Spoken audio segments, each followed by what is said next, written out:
Southeastern Bow Hunter Podcast. Right. What is going on, guys? Welcome to another episode of Southeastern Bow Hunter Podcast. I've been looking forward to this episode for a while, man. As soon as I confirmed it and made sure it was going to happen, I really have been counting down the episodes leading up to it. This episode is going to be with my buddy Brian Anderson from G5 and Prime Archery.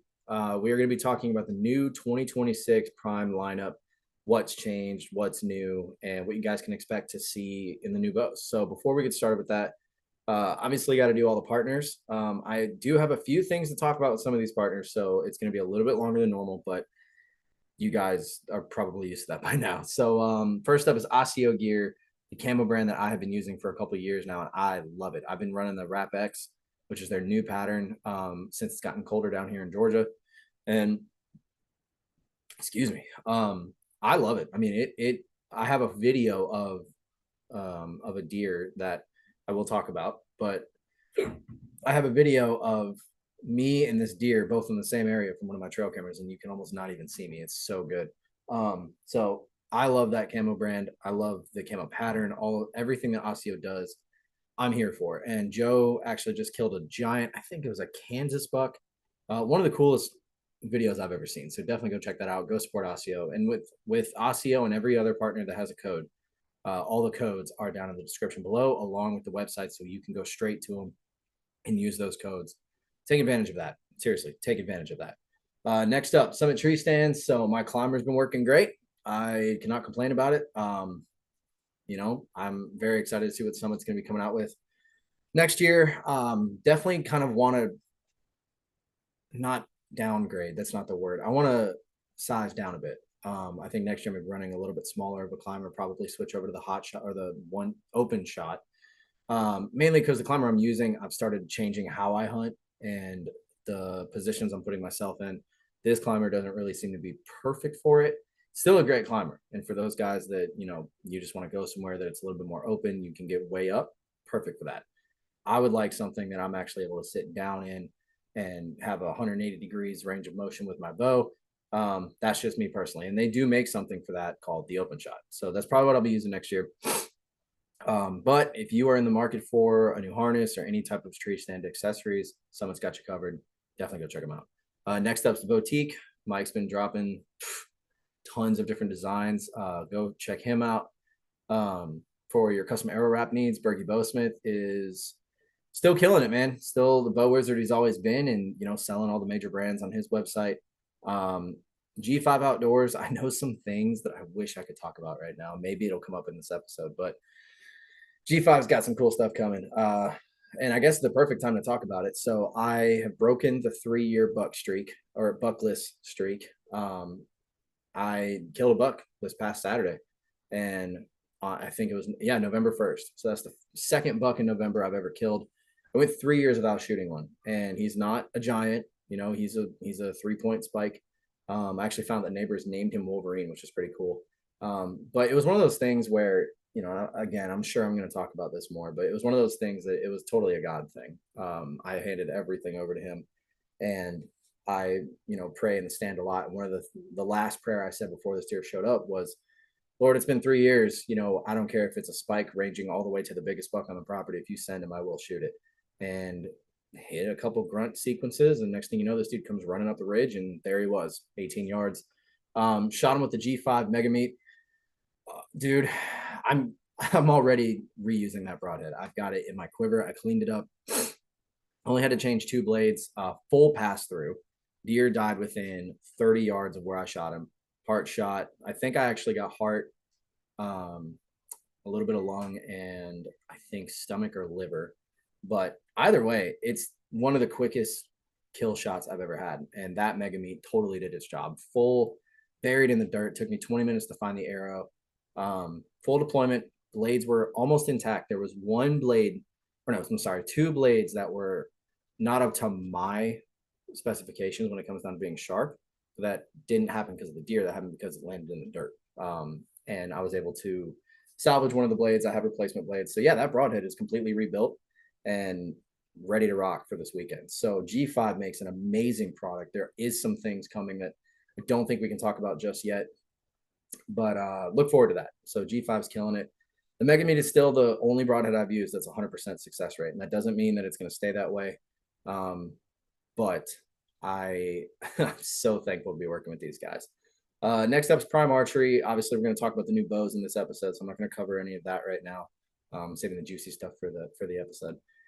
Dialed Archery, they actually just dropped a new adjustable vertical pin housing. It's brand new, just dropped today at the time of recording this on what's today's date? The 6th. It's pretty sick. I don't know if I'm gonna run it. I'm not a big fan of like adjustable vertical pins, mainly because it'd be too confusing for me. And I love the way that my proof is set up. That's what I've been running all year, and it works great. But that adjustable vertical pin scope is going to be available for, I believe, all of the dialed line. So really sick stuff. They are working on a lot of different things that I cannot talk about yet, but once I'm able to, I'll tell y'all. Definitely check them out. Definitely go check out the small batches, the new vertical scope, the adjustable vertical scope. I think it's like the I know it's the Mag 3V, but I don't remember the full name of it. So just go to dialedarchery.com and figure it out. That's the best thing to do. Next up is going to be Moultrie. So Moultrie finally gave me the green light to go ahead and talk about the Edge 3s. I am going to be getting some here soon because I need to put some out over at a different spot and sort of get a little bit more intel so I can get a little closer on these mature bucks. I believe 2 or 3 of the bucks that I am chasing are 5-year-old plus. So it's a completely different animal. I've actually never fully hunted a deer that is that age. It's always been 3, 4, maybe 5. But yeah, dude, the Moultries have been working fantastic. And now they've got the Edge 3 out and ready to go. Thor ordered 2 of them. They have the Edge Solar. They have the Edge 3 Pro that's coming out. And I'm just super excited to eventually be using these new cameras.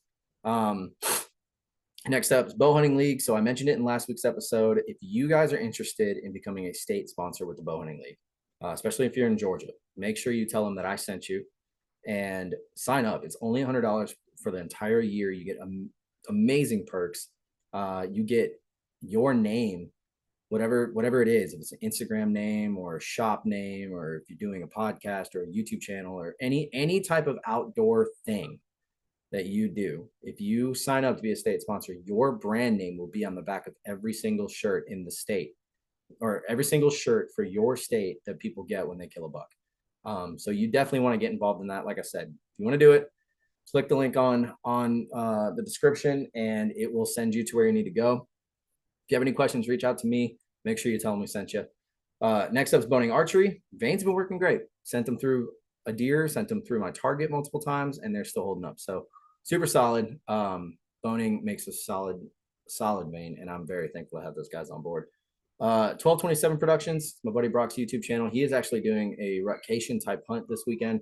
God, if you guys can hear my dog, I'm so sorry. She is in her pen and she does not like it. She's flipping out. But yeah, go subscribe to Brock's channel, 1227 Productions. Dude makes great content. Next up is Scrape Doctor. The scrape magic has been working flawlessly. I've had the most amount of scrape activity this year that I've ever had. I got a video this morning of a doe going straight skinwalker on me and standing straight up. I've never seen a doe hit a scrape like this. And it was 100% a doe. It was not a button head. It wasn't a spike. It was a doe, like straight up saying, "Hey, boys, I'm here." So the scrape doctor stuff works. I don't care what anyone says. And last but not least is Victory Archery, and I can firmly say now with full confidence that the new HLR is just as good. Actually, it's a much more improved version of the RIP TKO. They also just dropped their 2026 line. I honestly should have looked it up, but head over to Victory Archery and see what they have. It is some of the stuff that they're doing. A lot of what I've seen Victory do as of late is geared towards having a strong but light GPI arrow that is not going to break on you. And that is huge for me. I love that because I love more FOC. I like to keep my arrow weight around like 440 to 450, 455, 460 is about as heavy as I would like to go. And Victory allows me to be able to do that and tinker with a ton of things. So that's all the partners. Very thankful for that. Every episode, you guys know I have to talk to you about my Lord and Savior Jesus Christ. He has been delivering like crazy lately. I know this is a mountain, like a high that I'm on, and next week you guys could listen in, and it could just be me being like, yeah, I'm really struggling here, guys. But that's what comes with it. And at the end of it all, on the highs and the lows, knowing that Jesus is there to catch me or lift me up every single time, that's the only reason I can keep going. I've had a lot of you listening reach out to me and say how great it is that I'm talking about Jesus with y'all, and I don't want the praise. I don't need it. That's all for him. Okay, I'm just doing what he put me here to do. And but that being said, I also would love to see a lot of the people who listen to this podcast who maybe haven't come to their faith yet profess their faith. Give Jesus a chance. He will not disappoint you. Just like with the story with that spike. I mean, was it a giant Boone and Crockett deer? No, but that doesn't matter. The size of the deer does not matter. I I have been feeling the presence of the Holy Spirit a lot lately. Not even just because of the deer. There's been many hunts where it's been a great hunt, and I've walked out there with a smile on my face, and I didn't even see a thing. The Lord is just so amazing when it comes down to the reality of what the world is. We've got so much negativity in the world, and I don't want to bring any of that out like that. I love the fact that we have Jesus to fall back on, and to make the center of our lives. That is the main point. It's not a dictatorship. He's not your boss. It's a relationship. And that, some people are good at relationships, some people aren't.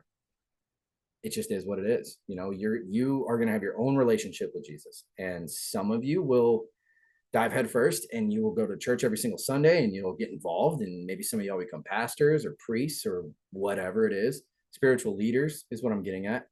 Or some of y'all will have your own more personal connection, more personal relationship with Jesus, kind of like how I do. I do talk about it a lot, but I don't go to church as much as I should.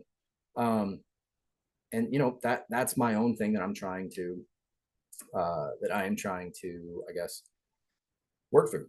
But having all that been said, I would not be here if it wasn't for the Lord. I mean, I really wouldn't. I am so thankful that he has blessed my family. I know he's blessing you guys.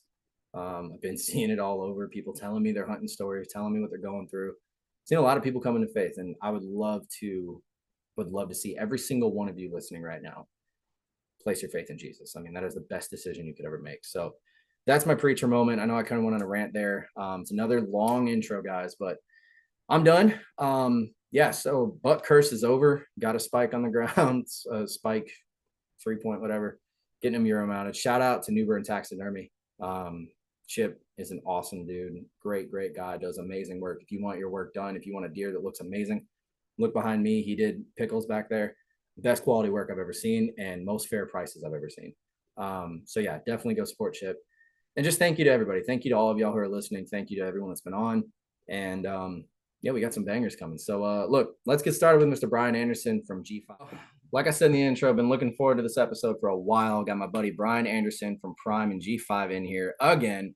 This is going to drop, I think, the same day that the 2026 lineup drops. And that's pretty much what we're going to be talking about. We just discussed how great the mega meet was. And then I was telling Brian how awesome the form is and that everybody should shoot it.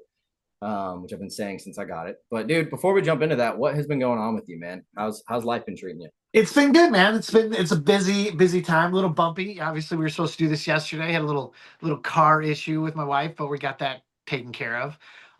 No, it's been good. It's been a busy fall. I got chase some elk in Idaho this year. Didn't come home with anything, but definitely had a good time. We had a lot of good bulls. It was a great week. So that kind of rolled right into football for me this year. My son played his first round of tackle football, and we ran it all the way into playoffs like a week ago. So my weekends have been fried for hunting since Idaho. So, but no, he's wanting to do some bow hunting this year. So we've been taking him out the last couple weeks and trying to get a bow brand not started, but kicked off for this week. We got some pretty exciting stuff. We're going a little wider, a little different than we've done in the past. working on some projects for the G5 side. We got some pretty cool stuff coming here in the near future for that. Broadheads have been, skyrocket. We've been just trying to keep up with those. You guys have been amazing, supporting the Mega Meat, the Dead Meat, the T2, the Montec, the OG. Yeah, it's been good, man. It's been good. What about you? Dude, I mean, I was telling you earlier about how great the Mega Meat is, and that I said it in the intro. It's the only broadhead I've ever used that every time I shoot it, something, whether it's a bad shot or a good shot, it still dies, and I'm able to recover it. So, I remember like the first deer I ever shot with it was this deer back here, and like before that, I was shooting just a typical two blade mechanical, Yeah. and fixed blades, and I was like, man, I want something bigger, and then the Mega Meat came out, and thanks to Kip Campbell, I mean, he's kind of a big reason why, because every single time he does an ad for the Mega Meat, the dude's covered in blood. So I'm like, maybe I should try that. And yeah, dude, I shot that deer and it was a red carpet straight to him. And ever Awesome. since then, I told you last time I did make a switch because I had not really thought through my process and was like, it opened up in flight, whatever. Come to find out, it was just an old collar that I didn't replace. It had Okay. nothing to do with the broadhead. So, it's kind of like the prodigal son. He strays away and then he comes back. And I feel like that's what I did. And I've seen it. If it's a broadhead that's been opened or closed a couple times, I mean, a fresh clip is always best. But Yeah. even if you have to change them out through a couple times a season, but we're always improving on that. There's new, that's going to be even better. Some guys even run the crossbow clip just for a little bit more stiffness, just in and out of the quiver kind of stuff. So I get what you're saying, but I'm glad you're back because Oh yeah, I'm glad I'm back, man. It's so cool. Like when I've got a buddy actually that just started bow hunting this year, and he actually killed his first buck with his bow the same day that I killed my first buck in 3 years last week. awesome, His man. story was a little bit different. He kind of had to have a more intimate moment with that deer because of a bad shot. I'm not going to go into it. Don't think anyone wants to hear it, but let's just say it was a little more hands-on than it should have probably been. But he's new, so it happens. But yeah, and I was telling him because he actually I gave him some arrows tonight with some broadheads, and I was like, dude, try these out. If I had any extra Mega Meats, I'd give them to you, but I don't. I was like, so try these other broadheads out. If you like them, G5 makes something that is extremely similar, and I will get you some that you can use. He is using a two blade. He's kind of on the two blade mechanical kick right now, but I'm working on getting him on the Mega Meat side. Hey, we make a two blade. We got the T2. Yeah. We got no hate for it. We love them both. So Yeah, what's the response been from the T2s? Because everything I'm hearing is just they're amazing. it's been great. Like we simplified in an old style design. I mean, the slip back cam system, slip back bait system is not anything new. But we definitely thought there was better ways to do it, simplify it, make it stronger, bring it back to the States. That's always a plus for us. It's been good. We started shipping late last year. So the flood of inventory kind of got late in the cycle. So, but no, it's been tracking along. So a lot of guys didn't have a chance to use them last year, so they're getting into them this year. It's been great. It's what I killed my elk last year with. It's what's in my quiver right now. I'm not steering away from the Mega Meat. Don't take it that way. Those are always going to be there. But yeah, no, it's a big cut two blade. That really works. You could take angled shots. All steel. It's been a great head. And John's done a great job for us with it. He's been able to kind of help us tweak the small things as we went because we're more the kings of three blade when and yeah, I gotta say, man, it's been a great project for us. We're really excited to see where we can get into guys more guys' hands. Um, it's it's going to be a staple in the lineup. I don't see it doing nothing but growing from here. So Yeah, dude. I see. I've always been like me and T-Bone have talked about it where I've shot both, two blade and three blade and stuff. My argument, and this goes for anything, not the T2. This is both a three blade broadhead and a two blade. The three blade, in my opinion, and in T-Bone's opinion as well, it's a triangle cut. Like you can't really plug it, and especially with a Mega Meat. I mean, good Lord, like good luck with that. I could see maybe the Dead Meat depending where you hit them, but like the Mega Meat, not gonna happen. no. And the T2 thing, like I had my reservations at first, if I'm being honest, because I saw it and I was like, oh, that just looks kind of like it's not what I expected, you Yeah, know. it's And a different take on what we normally do for broadheads. yes, and I heard that from a lot of people. And then season rolls around, and I'm starting to see people killing them with it, and it's the same. It kind of is the same thing as the mega meat. It's a red carpet to the deer, and I'm like, well, hey, if I don't care if it's 20 blades. If it does that, let's go. Like that's sick. So I definitely want to.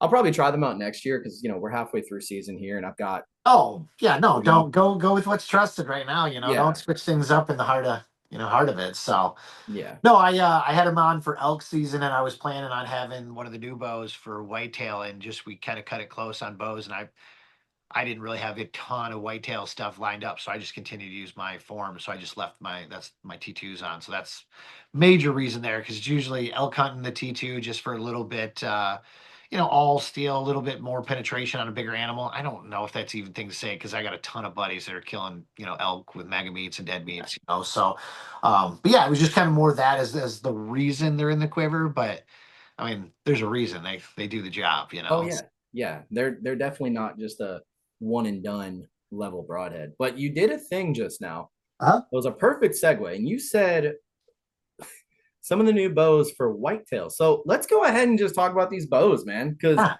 you guys really came out of the gate swinging last year with the first hybrid bow with the form. yep. And I remember when I got mine, and I immediately, having already shot it, I kind of knew what it was going to feel like. But I took it up to my local shop and had them set it up, and I immediately fell in love with it. And I never thought I'd like a 34 axle to axle bow, but I took a chance on it. And I can still firmly say, out of all the bows that I've shot and tested and all that, it is the best shooting bow, most stable, easiest to draw back. I don't worry if my shoulder's going to jump forward because it's so dang tough up front. I mean, what is coming for this year? Because I don't know what else you guys could really do. So obviously the form was such a hit for us. AST, the advanced structure technology, our hybrid system has been incredible on being able to develop, being able to use the benefit of it. We have the most consistent, stiffest risers we feel in the market. We've, feeling our measurements, definitely the most consistent risers we've been able to produce year after year, model after model, bow after bow. These have been incredibly consistent, incredibly stiff. So we're going to definitely go down that path. So last year we started the year with a Form 34, like you said. Later in the season, we kind of surprised some guys right before season with a 30-inch axle to axle form. Just being able to bring, with AST, we were able to do a little bit faster changes. It's not a forging. So when you're building a bow, you have to have these different pieces of metal, different forgings for each riser. With our new technology, we're able to kind of be able to alter the carbon and come out with models on a faster pace. So what we did is we were able to make a 30-inch bow last year. Kind of the first time we've really made a bow short like that in a long time. And the whitetail guys absolutely loved it. And the Western guys. We had a ton of guys chase elk with that Form 30 and absolutely loved it. Center grip, it's just a consistent setup. So you have the Mhm. most advanced riser, center grip for consistency. Man, it didn't matter if it was a 34 or a 30, you were able to kind of chase whatever you wanted with it. And we really kind of decided that's the way we're going to go this year. So we're not going to tell anybody what a flagship bow is this year. We're not going to tell you to shoot that bow. We're going to let you build the bow you want. So we're coming out swinging. We're going to basically let you build your specs. And so we're going to have a 31, a 33, a 35, a 37-inch axle to axle riser, but you'll also have the option of getting a 6 or a 7-inch brace height. So if you want a speed bow, you want a faster bow, we're pushing 340, 339 on our 33. If you want a little bit more consistency, you want a little bit more forgiveness, you want to bring back those old, I'll say it, Matthews switchback specs, the 7-inch brace height 33 that everybody loved back, in the early 2000s. It just shot and it's beautiful and you don't have to worry about being picky on your shot. You can build that bow if you want. You're going to be able to basically build the brace heights, the axle to axles, and build the bow. So if you're a whitetail guy and you want to sit in a tree stand or a blind or a saddle, you can run a 31, 33. If you're worried about speed, go with the 6 inch. If you're a little bit more a guy that wants a little bit more forgiveness, go with a 7 inch brace height. If you're a Western guy, you can go 33, 35 on the axle to axle, get a little bit longer bow for distance, get a little bit longer bow for consistency. If you're not overly concerned about speed, get yourself a little forgiveness with a 7 inch brace height. If you're a guy that shoots tack and shoots whitetail, you might be able to go with 33. We're gonna have a bow fitter on our website, so it's gonna be the first kind of time you go to a website, kind of like the golf industry, where they tell you which golf ball to hit or which driver to swing. It's gonna help you have a decision before you even make it into the shop. Is most shops going to probably restrict some of those things? Yeah, they're probably going to bring in a 31, a 33 with a short brace heights because that's what guys want. That's what we've been trained to want in our heads. We want speed bows. We want short. So those are going to be those staples you're going to see in every shop when you walk in to see the new. Oh, it's the Prime Divide. So the series called the Prime Divide. Dude, that's a sick name. Thank you. We're separating ourselves this year. The new tagline for this year is Prime Built Different. Build your bow. Build your bow your dreams, So we're pretty stoked on it, man. So it's that same badass structure we had last year in the form. We've been able to do a lot more features this year. We have an integrated build. Ooh. So it's super, super light on off the bow that quick, sub 3 ounces. Drops right on. There's a third leg option on the bottom that goes directly into the riser. So you can run it as a 2 leg in your cam, or you can put the third leg on it to keep everything out of the dirt, turkey hunting, going on the tack course, sitting in the ground blind. So one thing we've been noticing is there's some badass bows out there and there's a badass weights. Guys are getting sub 4 pounds, 3.5 pounds. The problem with that is next thing you know, you're putting a ton of accessories on it. You're weighing this thing down. Prime has came out with a center grip, so our bows are balanced better. They don't need a bunch of stabilizers on them. Yeah. So you're able to run your weights lighter. So you don't have a 3.5 pound bow that needs 3 pounds of stabilizers. You can run a 4 pound bow that you can run maybe a front bar. If you want, you can run a sidebar. You can a bow stand that's 3 ounces, a quiver that's sub 6 ounces. You can have a full setup bow sitting around 5.25 pounds. You don't need to be 7.5 pounds to have a stable bow anymore. So, we're going to give you the options. You can build the bow you want. We're giving you more options like the stand. Kept the Picatinny on the front. We got the QAD mount on the back. This is the 6-inch brace height, so you can kind of see the deflections in that riser. Yeah. This one right here is the 31, by the way. Okay. We'll do a little Van Light modeling, right? I was gonna say it looked to be longer than the 30, but definitely shorter than the 30. Yeah, and then I went a little crazy and I brought a 35 with us today. So this is gonna be a little longer stability, straight carbon tubes, really short, sections of the riser because you have a little bit more room with the reflex in it. So, yeah, man, we're kind of coming out swinging. Kind of, it's something different. Some guys aren't gonna get it, but a lot of the guys that have really wanted the bows, they've been chasing what people tell them every year. Here, you got to shoot a 31-inch bow with a 6-inch brace height. That's our flagship. You might have 1 or 2 of those. Why? Let's build. It gives us the opportunity with our technology, with how we're building these risers, to be able to do more for our customers. Let them build a bow of their dreams. So we're pretty excited about it. Like the bow I thought at the beginning of the season is not the bow I ended up with, but yeah, like I said, playing with them, going with them, like. Speed isn't a huge factor to me, and our 7-inch brace height still pushing the 330 range. Yeah. So I can now have a little bit more forgiving bow, run it all the way up to 7-inch brace height, 33. It's going to be like my ultimate bow. I can go shoot tack all summer with it. I can shoot out of a blind. I can go out of whitetail. I can do whatever I want with that spec, So you're going to be able to do the same thing. You're more of a tree stand guy from the South, turkey guy. You're going to probably run a short 31-inch bow. You want a little more forgiveness. You want a little more speed. It's kind of up to you now, So you know me pretty well. I was already thinking, I'm like, all right, 31. I don't know about the brace height yet. Definitely gonna get the. So what are the sticks called? The stand. So it's the Tri-Light stand. So Tri-Light stand. Okay, I almost said Go sticks, but I know that's not what they are. Yeah, don't say that. That's swear words right here. No, I know. No, the Go sticks are great. They've done a great job designing them. Like I said, it's a quarter turn of a knob, slides right off the riser, literally integrates right into the riser just like that. So you just drop it down, rock it right in. Like I said, you can run a 2-leg or a 3-leg. The third leg just unscrews out of the bottom. You don't even have to take it off. Like if you want to put it in the bow case, leave the third leg on there, pop the front right off, Or if you just want to run the 2 legs, you're not worried about the third leg. We try to make it, kind of some guys want one day, some guys want it another. Sometimes it's right, sometimes it's wrong. I don't think there is. It's just kind of giving guys more options. So with the Trilight, can you like say, someone this year is running the Form 34 or 30, can they get that and will it fit? No, so it's Okay. integrated right into the riser. So that is a factor for this year. We're probably a little late to the table, being there's other brands that have had stands out for a little bit, but this will be the future. So same thing with like the Sherpa Light quiver we came out with last year. Yeah, yeah. So that's going forward on everything. It was a killer, killer run. Guys really love that quiver, ultralight.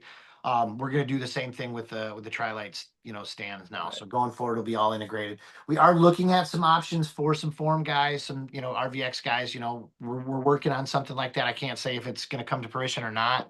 I Mhm. want it to, but at the same time, we kind of charge forward. It's been busy, trying to get what we can out right now. So Yeah, dude. I mean, I think like I never would have guessed that. And what's so dumb, like as soon as you said it, as soon as you said what you guys are doing this year, my first thought was, how did I not pick up on that?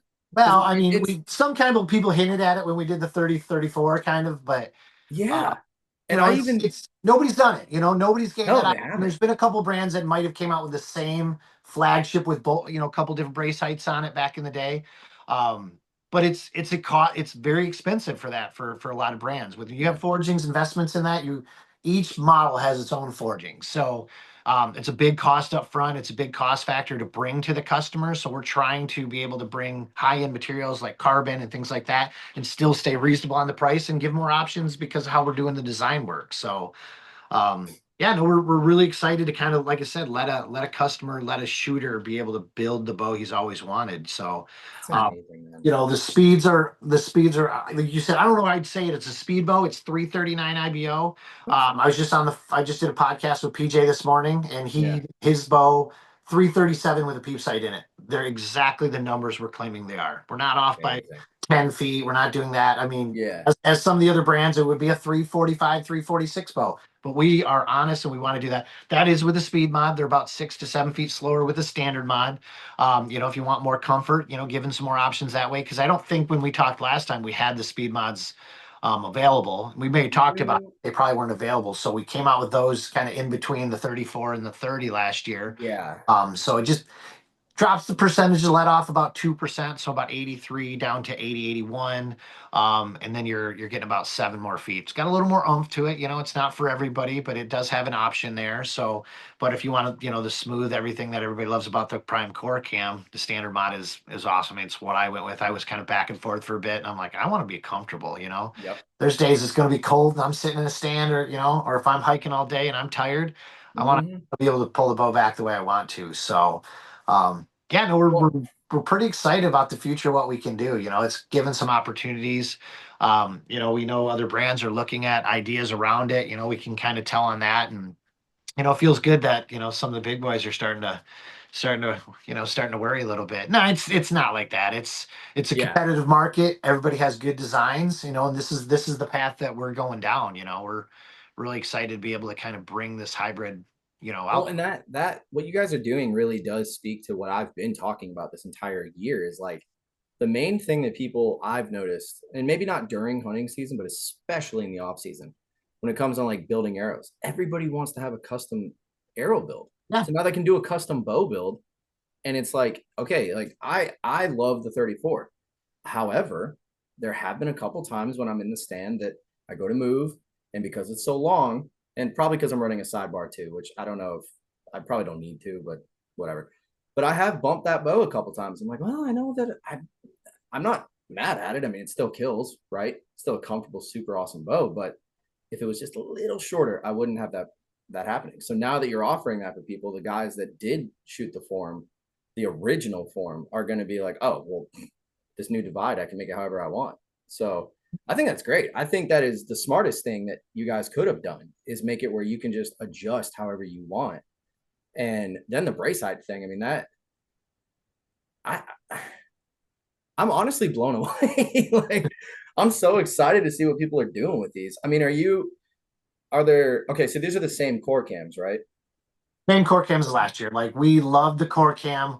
We love the simplicity of our quick snap, shim system. Mhm. So we didn't want to go away from that. Everybody loves those systems. It's a simple system. I mean, it's the only true.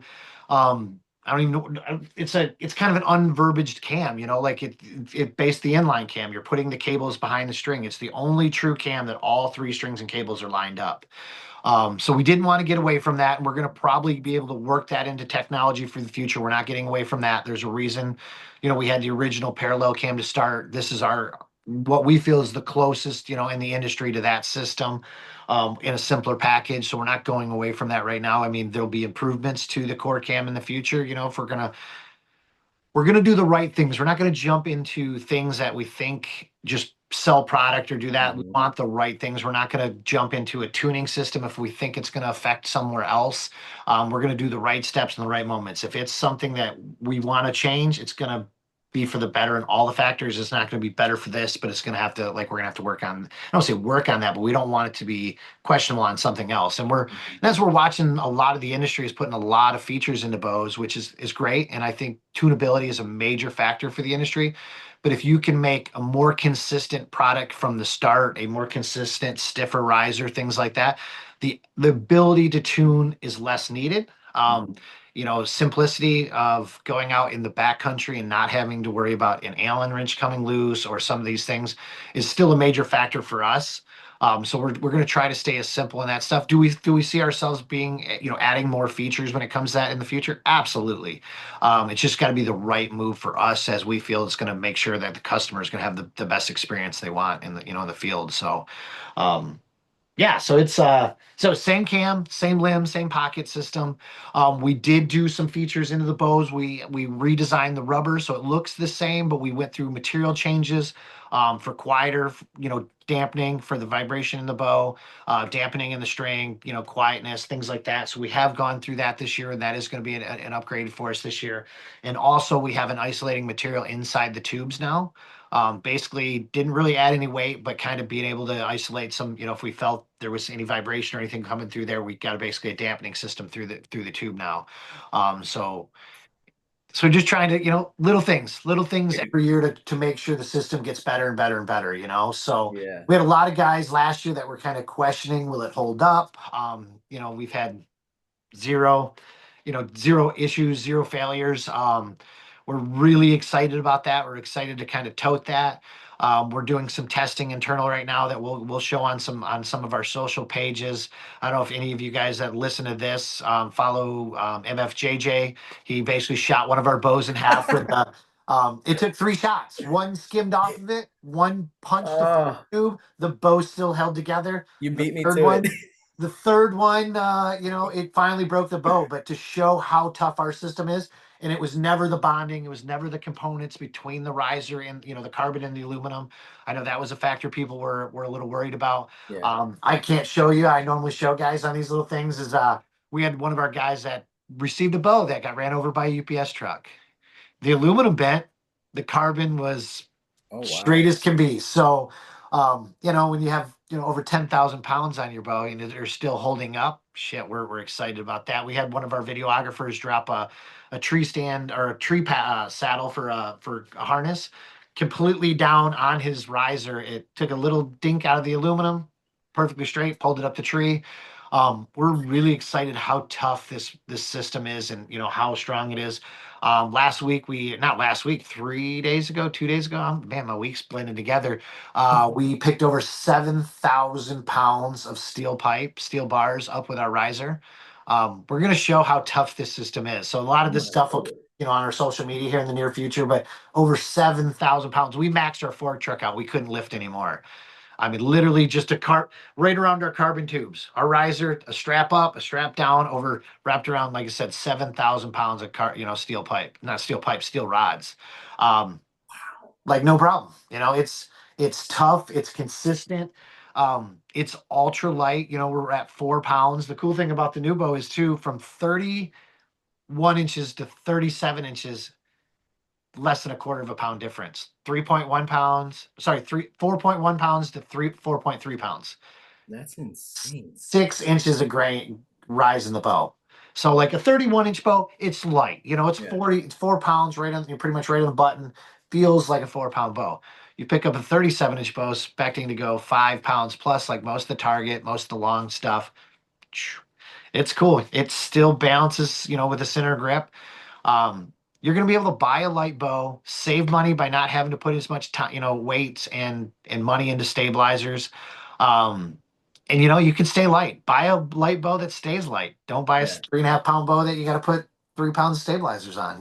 So I mean, I know one of my buddies, Evan, is gonna listen to this, and he's going to. I already know he's gonna hit me up and be like, "Dude, they finally did it." He's been asking since we started working together. He has been asking me to get in y'all's ear and be like, "Make a 35."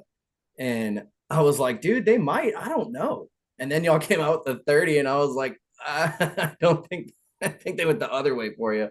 But he'll be super happy now. I mean, I'll tell you what, man. When I saw Josh post that video of him shooting the form, I wanted to text him so bad and be like, dude, why? Like, is it me? Did I say something? Because we hung out at TAC last year right after I got the bow.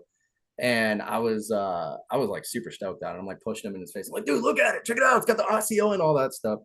And then I saw he he shot the bow.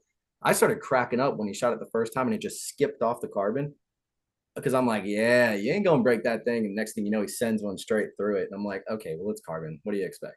Like, it's no, gonna happen. I knew he But was kind of doing it. I mean, we went out for me and Nate, one of the I want to say one of the engineers, one of our owners, our head of yeah, design, went down and did Josh's podcast with Brandon, and he told us he did it, and I already knew before that because he was kind of hinting at some things, and he's like, it was impressive. Like it really kind of shocked him. Guys don't realize how thick of a carbon. It's almost a bar more than it is a tube.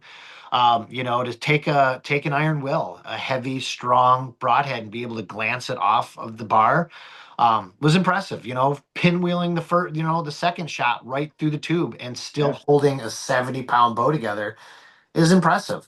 Some of our testing when we were learning how to bond it, when we were learning the process of this, when we were developing, I don't say learning, we developed it.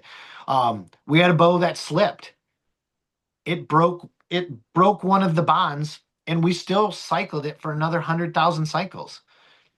It's a tough system, and that was a failure. Okay, that didn't work. Let's yeah, start over. What do we got to do? It's been cool. It's something different. It's something I think that the future needs. The industry needs change.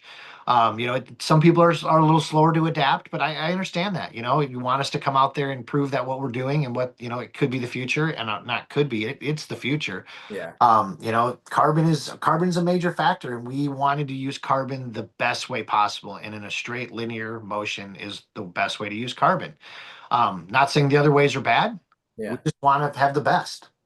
So have you thought about, and it just popped in my head, but have you guys ever looked at um maybe taking like, because I know some companies are going, no, I'm not going to say going away from aluminum, but they're going into this magnite, whatever stuff. Have you guys thought, or has the discussion been had where it's like, okay, we have this aluminum hybrid with carbon bow. What if we made the same riser, but made it out of this stuff that is supposed to be stronger but lighter, and you could have it even a lighter bow? Because guys, you know how it is, man. People are like, "I want the lightest bow," and that's like all that matters to them. Is that No, something you guys have looked at, or so we've done a lot of research in it. We're metallurgists at heart. We used to yeah, machine a lot of magnesium. Magnesium isn't easy. It's very flammable. It's different. A lot of the old bows, I don't know, I know you're a little younger than me, but a lot of the bows in the 90s were made out of magnesium. They were really? cracking. It was all based off of castings back then, so it was a little scary. There's been major advancements in it.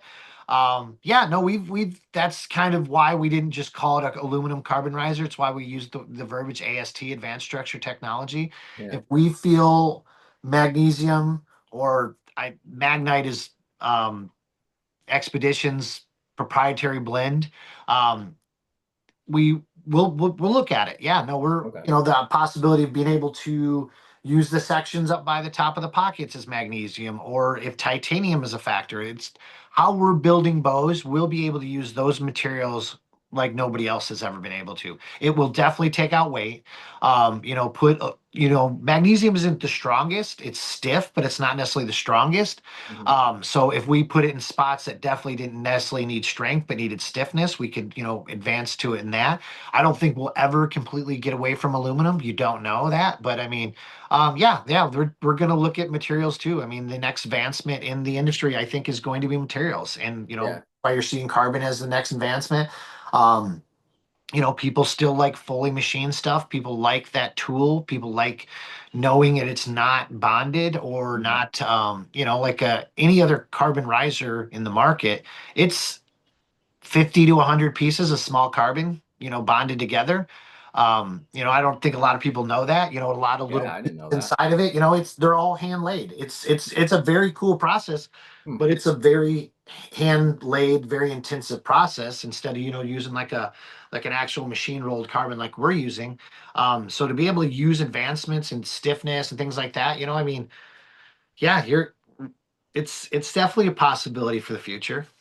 Yeah, dude, I, I see. That's one of my favorite things about Prime is you guys are like, I feel like I'm living in the future when I look at my bow every time. I'm like, this is not because I remember when it first came out, and a lot of people, honestly, there was pushback, at least in the comments, which the comments are Yeah. never, And that's what I said, you when we know, came out, people are going to question something new. yeah, And a lot of the comments at the very beginning, like I had to say it, it was still a prototype bow and they yep, they kind of got a little, but even then the pictures when it did come out and people put it in their hand, they were, what is that? Is it yep, something I like? Is it not? And I think it's already went from like, ooh, that's kind of weird and ugly to, oh, that's kind of pretty cool. sick. That's something different. So I can't tell you how many people like I made a lot of friends at TAC just because they were shooting the form. I mean, I remember walking up and like making sure my sight was on and everything at the practice range. I look over and this dude's got one. He's got like the white limbs with the blue riser, and I'm like, "Hey, that's a nice bow you got there." And I just kind of hang mine up and go get my arrow, and I come back and he's like, "Hey, that's a nice bow you got there." I was like, "Oh, thanks, man, appreciate it." And there was like I don't know, probably like 10 other people that were shooting it, and it kind of it just showed me it's like people are going to go to it. And I stopped reading. I mean, I'll read comments just for the fun of it because it's kind of like where are we at as society, but you can't even look at that because it's not even accurate. And I went to bat for Prime when when a couple reviews came out and I saw some people bashing it. I was like, guys, you ask for people to innovate. They're innovating. What are you complaining about? Like, what? Just people go want shoot something it. to talk people want something to talk about, good, Yeah. bad, indifferent. People are talking about it. And it's not, we're not going to be for every, we're not going to be a cup of tea for everybody. We're going to do the path that we want to help the customer that we feel, the things they're asking for, Yeah. be able to do it in the most technical advanced way. And sometimes people aren't going to follow that trail, but we're not going to veer away from a couple, comments on the internet. So Yeah. the guys that have used it have proven, the guys that have been able to travel all over the world, all over the country, chasing game, beating these things up, just taking them to the limit, and being able to give a guy a bow that's going to be ultra light, that's going to work in the Arctic, that's going to work in a tree stand, that's going to, they're going to be able to have a product that they can run, for years and years and years, so, Yeah. And um, as a new spike killer, my first spike that I killed this Saturday, not to brag, but I can firmly say that the form will get the job done. So for all those guys that are, I'm going to shoot a 200 incher, 400 inch elk, that's all cool. But if you want to shoot a spike, take it from me. It'll work. it'll work. it no, I mean, all joking aside, man, like I have been such a big fan of the system you guys have built with this bow, and knowing that now it's the same system is going to be customizable with it's going to fit everybody. And Yeah. like I'll tell you what, man, like drawing back on that deer and feeling how buttery smooth it was and being like, this is amazing. It was one of the best feelings. Like I told you earlier, I when I saw him go down and I knew it was done and I knew where he was, I cried. I really did. I got emotional. And What we do, man. yeah, and the bow was a part of that. I mean, I cannot thank you guys enough, honestly. Like this bow's amazing. We appreciate it. My question though Yeah. is for the customization side. Mhm. Um, are there any new camo patterns? And will you be is the speed mod going to be like the standard thing that is going to be offered on this, or is that something you're going to have to request when you place the custom order? Yeah, I mean, I don't want to say it's custom because it's just more options, you know. Well, yeah. So you build the bow in within still amount of specs, but it's going to come with the standard mods. And if you do really want to push that speed, then you're going to have to tell your dealer to get some speed mods or order it with the bow. A lot of the shops have both series of mods in stock, so have that as an option, so that not a big deal there. What else did you ask? Sorry, real quick. Camo. Camo. Yeah. New camo options. So we actually streamlined a little bit. We still have a ton of options. We have more options, but less options. Let's put it that way. So last year, only solid risers, camo limbs, whatever you wanted on the limb. The Form 30 came out. You could do bottomlands all the way through, but that was the only option you could do on the camo. This year, you can do all the camos on the riser and the limb. So you're giving that more options, but we did kind of streamline it down to 4 solids and 4 camos. So we got rid of not Tundra. What was our Ridge Rock last year? We've had a couple tans through the years. Sorry, and we have a new one called Terra. So it's just a little more earthy, a little bit cool. That's probably the one you're going to see in a lot of videos. Let me see here. Nope, that's Morel. I left the Terra one at work because I didn't want to have 4 bows sitting next to me here. So, so that's going to be a cool new color there. And then we are doing Kings, Subalpine. We're doing Osseo, and we are doing who's the 4th camo? Mossy Oak Bottomlands. So those 4 camos right there. So just kept it really clean. We gave so many options on the bows. We wanted to give still a lot of options, but we still also wanted to make sure, dealers had an easy time being able to get product in for you guys. So so adding to, but taking away a little bit too. So got it. Are y'all going to be running with the Osseo stuff? Is it going to be the OG Raptor, or are you going to have the Raptor? OG Raptor for right now. Yeah, I know he came out with the, what is it, Predator? Rap-X. Sorry about that. So we might add to it. We try to streamline it to one camo per brand. I'd love to support Joe and the Osseo boys even more. They're great guys. We have really good relationships with all the camo brands we work with. So, trying to make it fair and then also still streamline it for the dealers. So, not saying it's not going to happen for the future, but for Raptor still, or sorry, it's Raptor, right? The original. Yeah. Raptor's still king when it comes out. So, trust me, we love those boys. Joe just killed a giant in Kansas. Just sent me. I know. I watched the video. I Dude's freaked out. I was like, the shot was insane. Like he's been shooting that bow really well. It's a form in a mega meet. What can you say? Yeah, it was.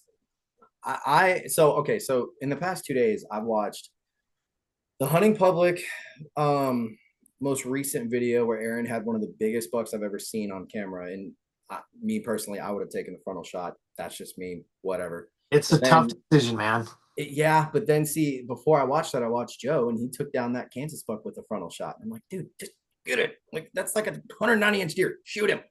You can do it. If you trust your stuff, you got the 500+ grain arrow with the single bevel. It's supposed to break bone. Why aren't you taking those shots? And it's fine. Like, I'm not judging it. It just is one of those things where, like, when I saw Joe take that buck down, dude, I mean, I've seen Joe happy. I've never seen Joe that happy.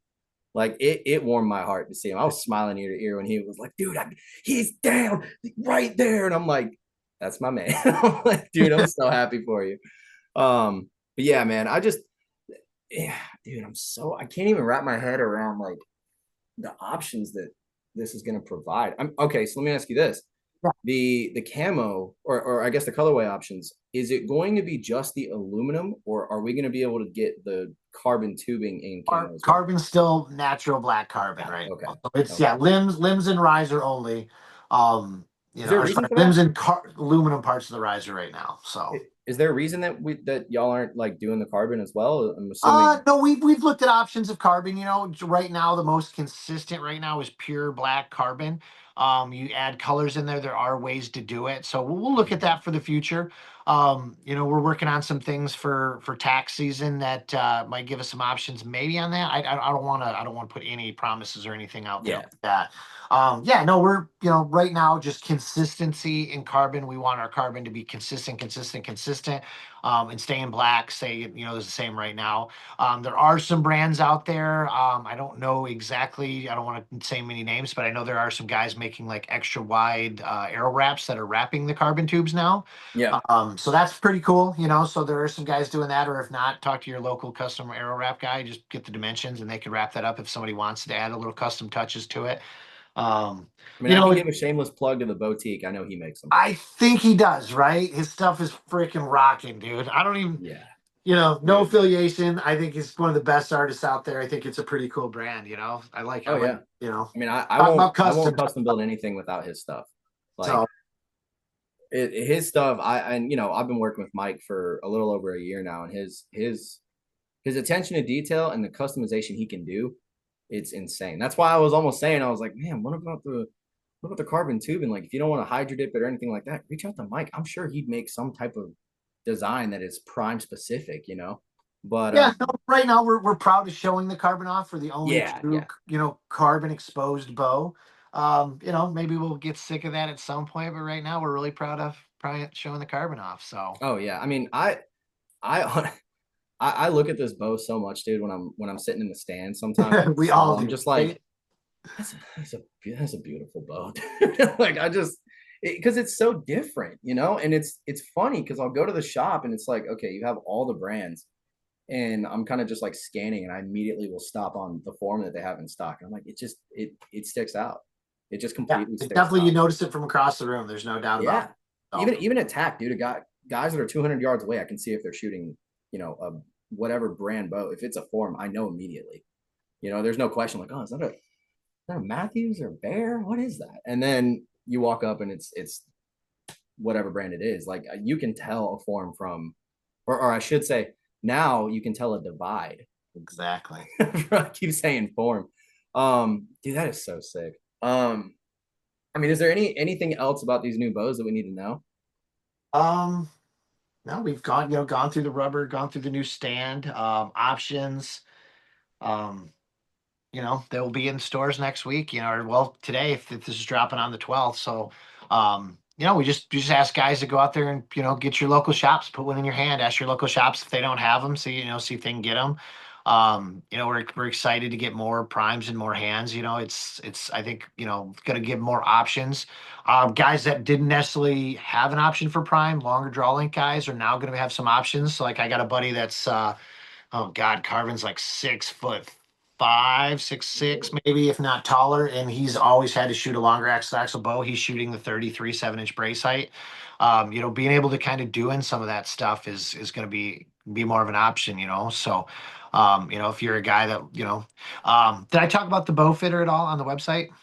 No. Okay. I mean, you mentioned something about like you can go on the website and make your bow to your specs, but yeah. So you'll be able to go to the website and put in a series of questions, asking, do you, basically, what style of hunting you do, what style of shooting you do, things like that. And it's going to give you a major recommendation for a model for you to try out. So, if say you just want to go get the right specs, if you're already a guy that knows that stuff, power to you, build the bow of your dreams, right? If you're a guy that's, maybe has some questions on that, go to this bow fitter, and basically be able to kind of ask, we'll ask you some questions and give you a good recommendation what we feel, So if you're a guy that, say you shoot tack, but you're also a ground blind hunter. So you want something maybe that's in between, if you're a guy that just strictly whitetail hunts from a ground blind or a saddle, things like that, we're going to have recommendations for that. If you're a guy that, travels mostly out West, you want to, things like that, we're going to be able to help you make the choice before you even get to the shop. So, so we're going to basically be able to check out right through the website. It'd be pretty cool. Kind of be pretty interesting to check out. So is this going to be like a direct to consumer kind of thing too? Or is it... Nope. Still rocking right through our dealers. We have an amazing dealer network. It would just be, something you print off and take to your shop and be like, this is the bow I want, so you don't have to get there for those kind of specs, things like that. So, just basically a fitter. Yeah, no, we have a wonderful killer dealer network. You know, we can continue to support those guys. They've supported us through the years. You know, we want guys to go to archery shops to, you know, help get setups. I mean, I know there's a lot of guys doing their own work, and you know, we support that too, but we definitely want you to run through your dealer to be able to purchase these things. So, you know, the industry is built on the backbone of local small shops, and we're going to keep rocking through that, you know, Yeah. more power to them. So, you know, Well, I'm definitely gonna call my my buddy that runs the shop up the road from me and get in his ear and be like, okay, I need two separate options. I need the 7-inch 31. I need the 6-inch 31. I'm gonna come up there and shoot them the day that you get them, and I'm gonna figure out which one I'm gonna run for 26 because I see, and that's the thing that I've been struggling with, and maybe you can help me make a decision. Is I'm some like I want to kind of stay somewhere between 270 or really 265, 275 on my speed. Um, but I also don't want it to be 30 degrees out because when I go hunt this coming Monday, which at the time of recording, it's coming Monday. At the time of this would be yesterday when it drops. God, timelines get so confusing. But we're having a cold snap. Like the day this drops, Georgia's going to be in the 20s. ooh, Yeah. And I'm going to be in the stand the night before when it's like 51 degrees out and 30 is low. So I'm going to be freezing all day. right. And the way that my current bow is set up, I know I don't have to worry about it, but a 6-inch or a 7-inch, like, days like that, I wouldn't be able to really decide without shooting them both and being like, okay, the Yeah. 6-inch is a little stiff, but A I can get 6 through is it. going to be a little bit stiffer, but you're going to get about, you know, 8 to 9 feet per second more out of it. Yeah. You know, so, you know, that just plays that factor there. Is it that noticeable? No, our Yeah, camps probably not. incredibly smooth to draw. If you need to let down, it's incredibly smooth that way. You know, we're hunters, we want stuff to be able to do that. You know, I think that's more of a poundage thing, even then, you know. So I mean, if it was me, I would probably run standard mods, run 70 pounds, 6-inch brace height, you know, if you're more, you know, just want a little bit more performance. Um, you know, if you're mostly strictly gonna hunt, you know, Yeah. you're not going to do a ton of tacks and shoot a ton of long distance, maybe one or two a year, sure. You know, especially with it sounds like you know, you cuddle out in the saddle. You know, a 31 would be a rock star little bow, be able to get over that bridge really easy, you know. Yeah. Be able to kind of work in a ground blind, you know, in a tree stand. That's it probably would be the option I would go with, especially after shooting them all. You know, if you're leaning towards a little bit more, you know, tact, then 33 would probably be another option. Um, you know, I think, like I said, I think, you know, if you're going to go to a shop, they're going to have 31 sixes and 33 sixes. That's going to be the staples that most shops are going to have. You know, you'll see some 7-inch brace sights out there, but I think that's going to be, you know, kind of that guy that really knows the bow he wants. Yeah. Um, Because but oh, the reason I'm asking is like, so I'm making a big switch next year. I'm going away from like I love my climber setup that I have, but I've also switched to a permanent hang on that I've okay. really fallen in love with, and I followed a ton of what Cody DeQuisto does. Yeah. And so Cody's I'm awesome. looking at getting into the mobile game Yep. and running straight up hang on mobile stands. Okay. And but also my daughter is really wanting to start going hunting with me.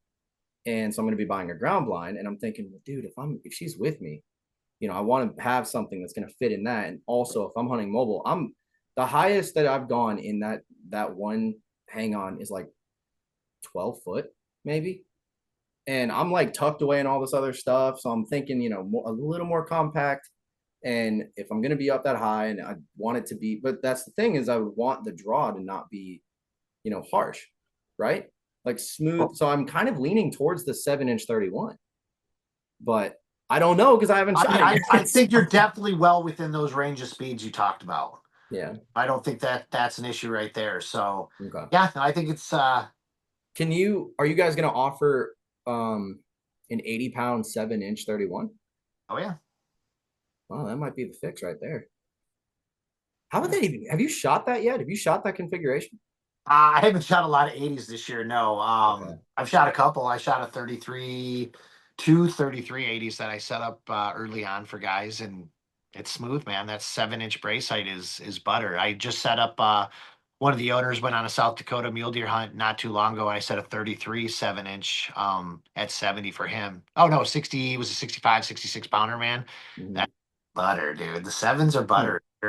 You know, and when you get them back, they just have really big that big long, valley gives it, or sorry, big brace height just really kind of settles in there. I think that's going to be, like I said, to me, 33.7 is going to be that bow I can go shoot tack at, 100 yards and still be, I shoot a little bit lighter of an arrow setup, but nothing extremely light. And, 28, 70 pounds, I'm going to push over 300 feet per second with a 7-inch brace height. I know, one of the guys we set up just sent me a photo of his bow. He's a 20, I want to say 28 or 28 and a half, 80 pounder. And he shoots a RIP TKO, so not a light arrow at all. He was 315 on his bow with the 7-inch braid. That was an 80 pounder. So, I mean, that's producing, close to damn near 80 pounds of kinetic energy. And I know he told me it's the smoothest one he's had in a long time. So, the longer they get, the smoother they're going to be in the cam systems. Yeah. 31 is going to be a little bit stiffer than the 33, but not. I don't think it's enough to notice. I mean, like I said, I would run the shop and shoot them both, and see what you get an option on. So okay, I'm definitely gonna do that. Are you? Oh crap, dude, I had it and then it just left me. Oh, what is the so say someone gets a 70-pound bow Mhm. and or let's say 80. What is the adjustment in the draw weight? Is it a 15-pound difference? It's truly a 10-pound range, but there's a 10 pound. little bit of move on the top side. Most bows peak out about 2 to 3 pounds hot. So a 70 is going to usually go between 70 to 72. Mhm. And 80 is going to go between 82, right about 82, possibly half a pound above that. And then you usually get a pound or two below that. So really it's true on paper, it's 10 pounds, but you get really between 13 to 15 pounds of adjustment. So, Okay.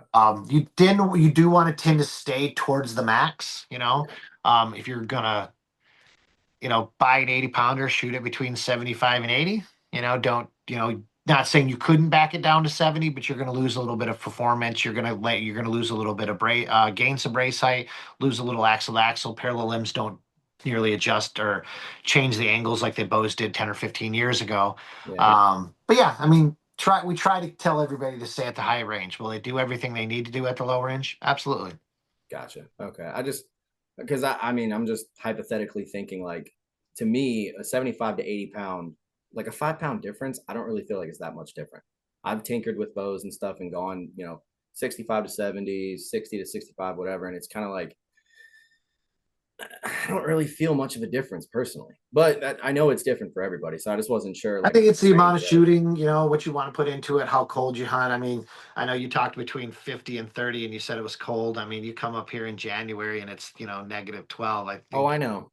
You guys in Michigan get cold, it dude. depends on where you're going with it. Man. Trust me, I know you get stiff at 30 degrees, just like, oh, we're not bad until it's, 0 up here. Yeah, So, y'all are in t-shirts and shorts in 30. My oh buddy yeah. Brock was telling me how he's going hunting this weekend. It's gonna get really cold. And I'm like, brother, I feel that. I'm like, yeah, it's gonna hit 27 on Tuesday. And he's like, oh, it's already been 25, 26 up here. And I'm like, good Yeah, luck. I got a buddy that was sending me whitetail videos from Nebraska this morning with snow in it. I'm like, all right, I'm not ready for that, but it's getting so. That's so sick, dude. Man, I cannot wait for this. I'm really curious how people are gonna take it.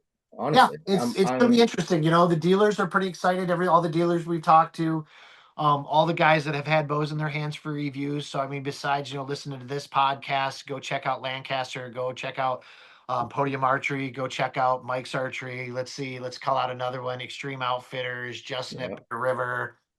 There's a ton of guys doing reviews out there. Go check them out the day of launch. We're through the next couple days. Go to the shops.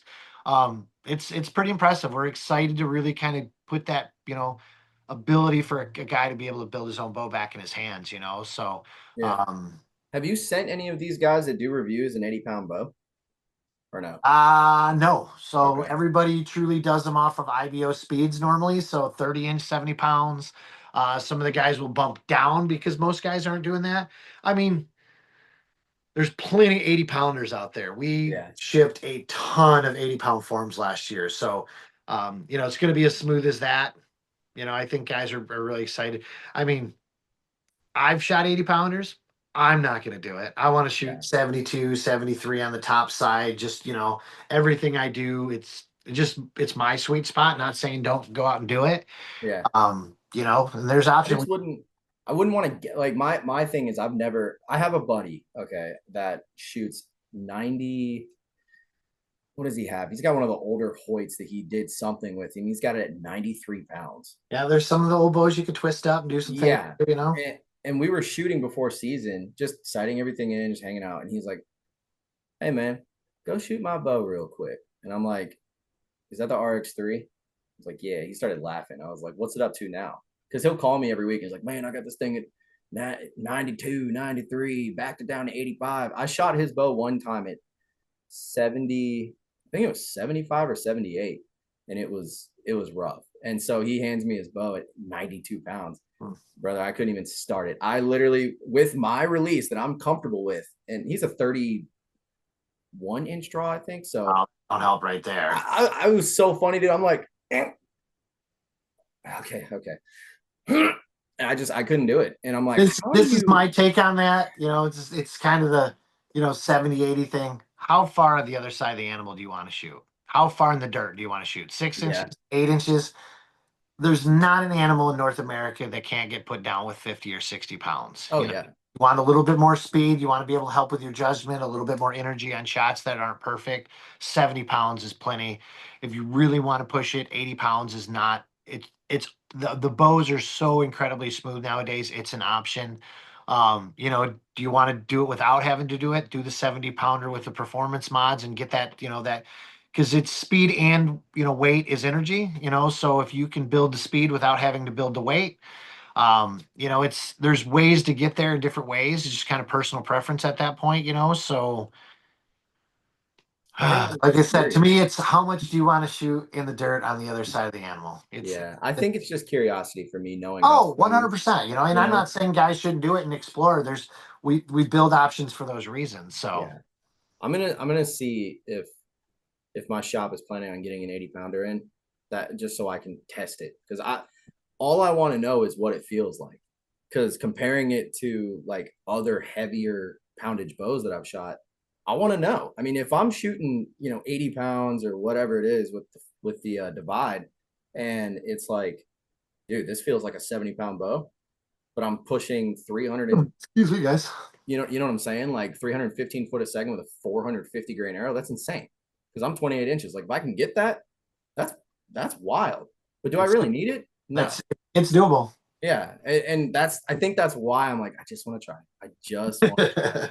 But yeah, man, I love what you guys are doing. I'm really excited for not just the new bows, but the new broadheads that's, have been sort of rumor milled around, and everything you guys are working on. Dude, I love it. I said it the last time we did this. I love what you guys are doing. I really, really do. I'm probably more excited for TAC this year, because all I do is one TAC shoot a year, and then our usual annual bow shoot that we do, and then it's strictly just practice and hunting. And for me, TAC is always a bunch of the TAC bros, right? And I'm really expecting to see more prime divides and forms and all of that stuff out there, just because, I mean, like I told you before, it's the best bow in my opinion on the market, and I know the divide can be even better. Day after day, man, we got more and more guys doing it. I mean, there's definitely events, in different areas that have a little bit more. I mean, South, we're chasing. We're gonna get down there. The South is they're old school down there. They don't like change very much. Yeah. So well, me and Jay are doing our best. We appreciate we appreciate it. So yeah, no, Jay's got one. He just got it set up the other day. So he's gonna be chasing some boys in Kansas this week with it. Okay. So I will be texting him tomorrow saying, hey dude, spoke with Brian. Send me a photo of that new bow. I want to see it. What did he get? Did he get the 31? Jay got a 31.6 70 pounder. Yeah, so it's gonna be a little short. You know him. He likes to be flat on his butt turkey hunting, and the whitetail guy from a tree stand. It's it's that bow he wanted. So I mean, he fell in love with his 30 last year, and we gave him the option with the 30, 31 with the stand. It's gonna be the ultimate bow for Jay on the ground turkey hunting. It's so sick. I am gonna legitimately just blow his phone up and be like, Jay, I don't know if the shop has got him yet. If they don't, you live 20 minutes from me. Send the address. I just want to come shoot this bow one time. Just one time. And then I'll forget everything. But no, man, I'm seriously, thank you for coming on. I mean, this is like, appreciate you, man. I'm super excited about this. I guess so at the time of recording this, is everything on the website ready to go? Is it up yet, or are Nope. you Yeah, it should be launching on the 12th. So okay? So right now at recording this, it's if, not. if When this comes no, out, as we're talking right now, no. If November got 12th, everything will be on social, everything will be on the website. Stop into your local shops to put one in your hand. They'll be everywhere on the 12th. got it, man. Well, is there anything else you wanna drop for us? I think you said it. I would say, obviously we didn't talk much about G5 today. Keep an eye on something cool and something new here coming in the next few months for a little bit different, something we've never done before. We're saving that.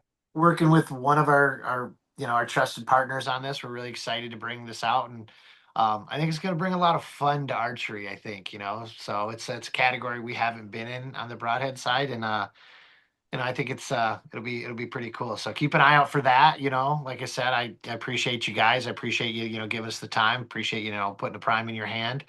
Yeah, no, man, it's and good luck, everybody. It's still not, if it's November 12th, we're still chasing whitetails, right? So, Yeah, man, they're still driving me crazy. Gonna do it to the end of January.